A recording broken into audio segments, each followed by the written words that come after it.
मैं बिहार से आता हूं सर, और बिहार में आज भी कृषि पर लोग आधारित हैं। 80% आबादी आज भी खेत पर निर्भरता है। उपज होती है, हर चीज की उपज होती है, कोई उद्योग धंधा नहीं है सर वहां पर।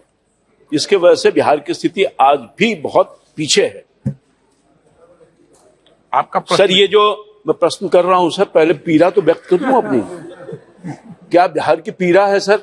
हमेशा आप सुनते होंगे विशेष राज्य की दर्जा मांगा जाता है, क्योंकि हम उस स्थिति में नहीं है कि बिहार को आगे ले जा सकें, विकसित कर सकें। यही तो आधार है, इसके लिए मैंने प्रश्न किया है आपके माध्यम से सर। पूछे प्रश्न आप। प्रश्न मैं ये जानना चाहता हूं सर, ये जो प्रधानमंत्री किसान संपदा योजना है, माननीय प्रधानमंत्री जी के प्रति आभार व्यक्त करते हैं जिन्होंने किसानों की चिंता की और आज तक लगातार किसानों की चिंता करते हुए ऐसी योजनाओं को देश में लागू करने का काम किया है। और मुझे अफसोस के साथ यह कहना पड़ रहा है, मंत्री जी का उत्तर आया है सर, वो भी बिहार से हैं, गरीब परिवार से हैं सर, गरीबी को देखा है बहुत करीब से, संतोषजनक नहीं है सर। मैं आपको बताऊं कि सर ये जो प्रश्न का आंसर है, इस प्रश्न के आंसर में यह कहा गया है कि मेगा फूड विवरण दिया गया है कई राज्यों का, जिसमें बिहार है सर। बिहार में पूर्ण परियोजनाओं की संख्या 0, मिनी फूड पार्क 0, खाद्य परीक्षण प्रयोगशाला 0, एकीकृत शीत श्रृंखला मात्र 3। कई राज्यों का बहुत लंबा है सर। आपका मूल प्रश्न क्या है? मूल प्रश्न पर तो आ रहा हूं सर। तो आए तो इतनी मैं आ रहा हूं ना सर। माननीय सदस्य बैठे, आप बैठे, एक मिनट बैठे। माननीय सदस्य, प्रश्नकाल होता है। प्रश्नकाल में भूमिका बनाने में आप 10 मिनट लगाएंगे, मंत्री जी 30 मिनट जवाब देंगे, तो और माननीय सदस्यों के प्रश्नों का क्या होगा? भूमिका नहीं मानते आप, तो प्रश्न पूछे सीधा। सर मैं प्रश्न पर आ रहा हूं। माननीय मंत्री जी ने अपने जवाब में कर्णिका ख में जवाब दिया है कि प्रधानमंत्री कृषि संपदा योजना कोई क्षेत्र या राज्य विशिष्ट नहीं है, परंतु मांग के आधारित है, मांग पर आधारित है।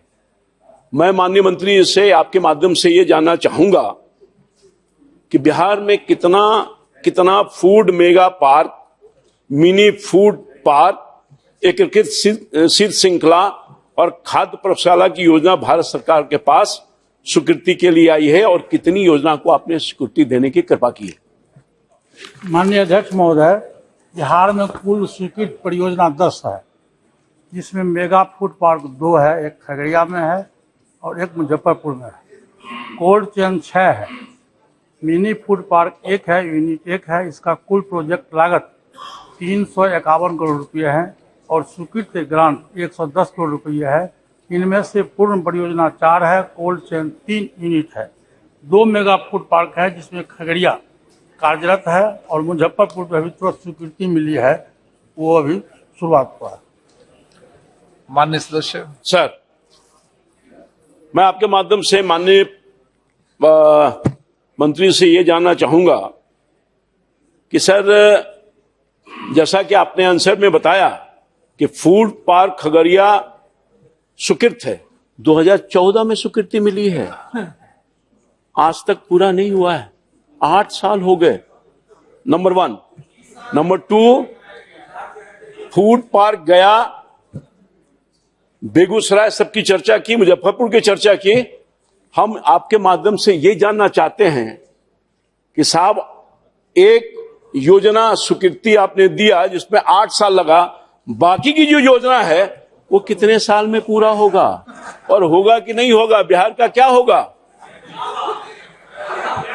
ऐसा है अध्यक्ष महोदय, इसकी एक प्रक्रिया है, प्रक्रिया के तहत स्वीकृति दी गई है। और जहाँ तक इन्होंने कहा है मानसिक खगड़िया के बारे में, उसमें 85% काम हो चुका है, 1 यूनिट उसमें कार्यरत भी है।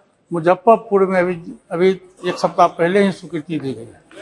बिहार बिहार सरकार का है। राम कृपाल जी को ले जाएंगे। बिहार प्रदेश भारत बिहार प्रदेश का आज दिवस है स्टेट गवर्नमेंट का है। और बिहार प्रदेश का दिवस है। बिहार संस्कृति आध्यात्म की एक बड़ी धरती है जिसने व्यापक रूप से कौशल दिया है, इसलिए बिहार कभी पिछड़ा नहीं हो सकता। आज भी देश में बौद्धिक क्षमता से सबसे ज्यादा जवान कहीं है तो देश में बिहार के हैं।